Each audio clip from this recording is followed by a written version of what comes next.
And if I could have you look in this way, that'd be great. Thank you, sir. Thank you very much. What I'm here for is that this is providing a voice to the public that gets into the public domain. And that's critically important because governments listen to people.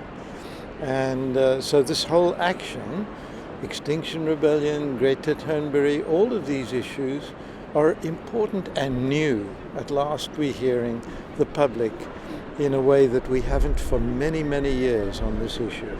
The evidence that Sir David King has put forward, we're waiting to see if it will be admitted as evidence.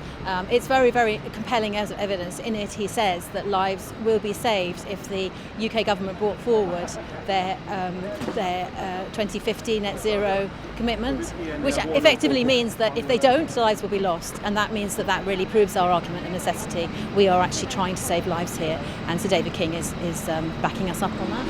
Everyone thinks the British government has been doing nothing. It's not true. Without Britain, we would not have had the Paris Agreement. No government did as much as we did to achieve that. However, no government, including ours, is doing enough today. So what we need is much more action, much more clarity on the action that is needed, and we need it with a public voice. And that's what Greta Thunberg and Extinction Rebellion have done. They've put it back on the front pages.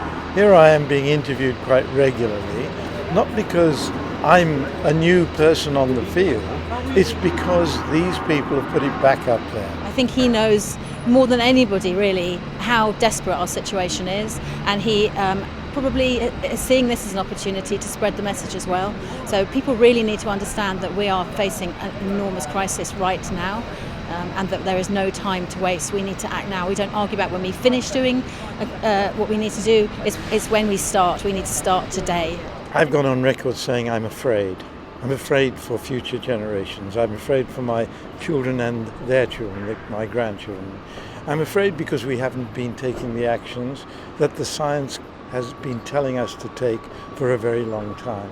This sounds a bit like Greta Thunberg's voice, and she gets it. She said, listen to the scientists. So I think the most important thing here is to say this is a brave attempt by a group of people to get this onto the front pages, get the media taking an interest again in this critically important issue.